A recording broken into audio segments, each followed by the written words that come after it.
as part of getting a job, um, I've got or any employee needs to have an employment contract. There's a number of different types of contracts that you can have, but it states how long you'll be employed, how many hours, what your conditions are, and so on and so forth. I'll go into those in a bit more detail.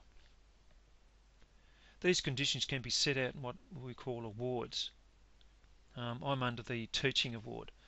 No doubt you guys have been working for other areas, for example, a retailer or somewhere like Macca's or something like that, and as a 16-year-old, the award wage rate is such and such, and you've got so many conditions and so forth.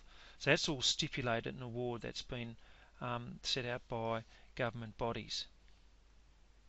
There's enterprise agreements, and teachers here at Grammar operate under an enterprise agreement, which means a whole section of the workforce, for example teachers, they collectively bargain and have come up with an enterprise agreement with the employer, so everybody gets treated the same, and if they do have extra responsibilities, for example, they get paid for it and so forth.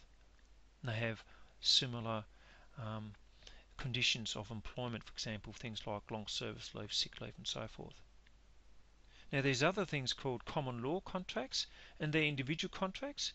That usually happens with people who are employed in higher positions and got more responsibility, and that's very similar, but it's only pertaining to one individual rather than a whole group of people like there was for an enterprise, like whole teaching staff at Grammar.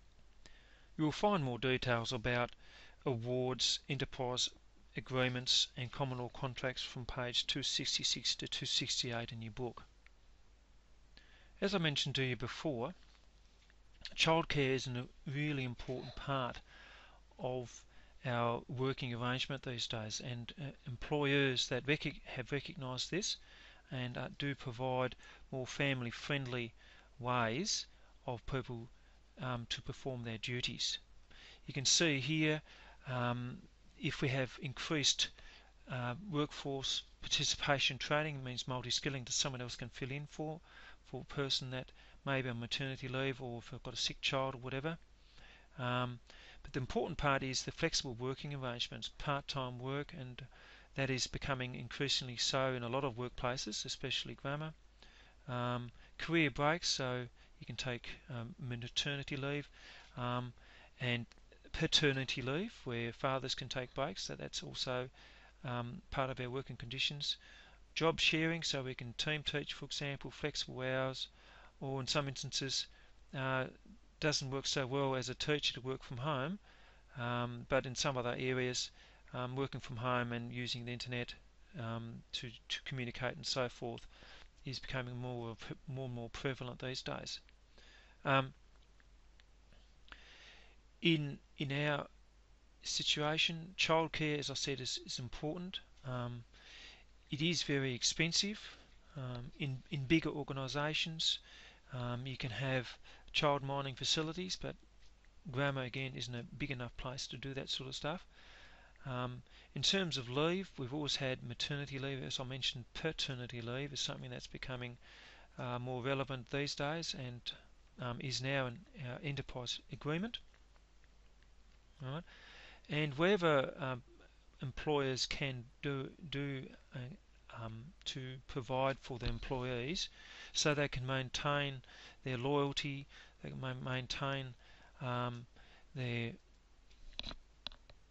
motivation to keep on working hard for your organisation. There's a whole lot of range of other things that you can see here. Now, if you don't have a family-friendly working environment, so there's some costs.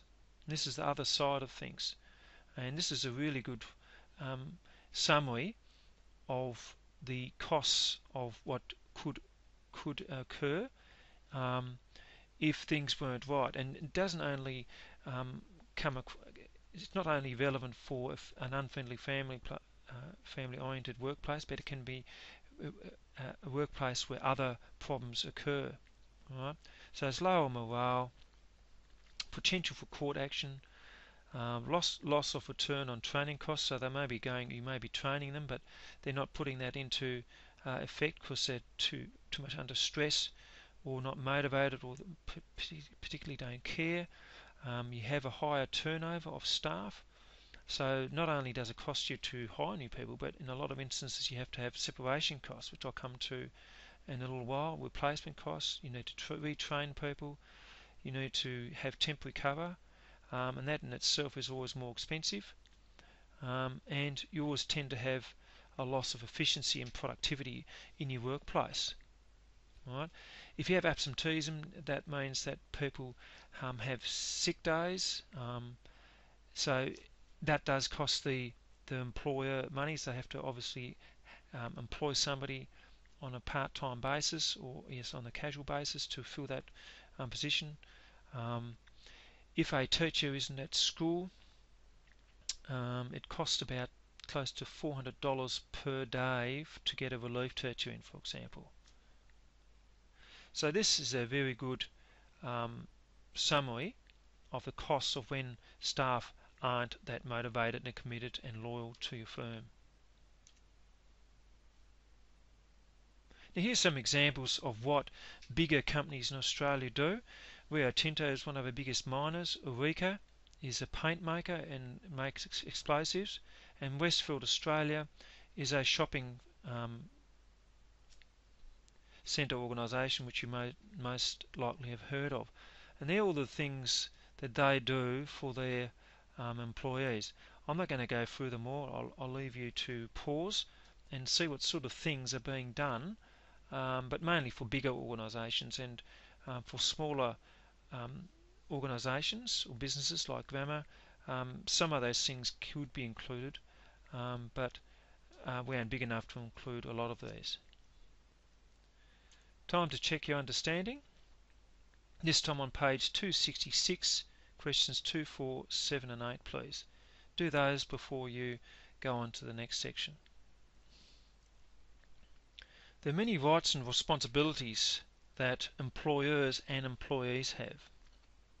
Let's look at the employers one first.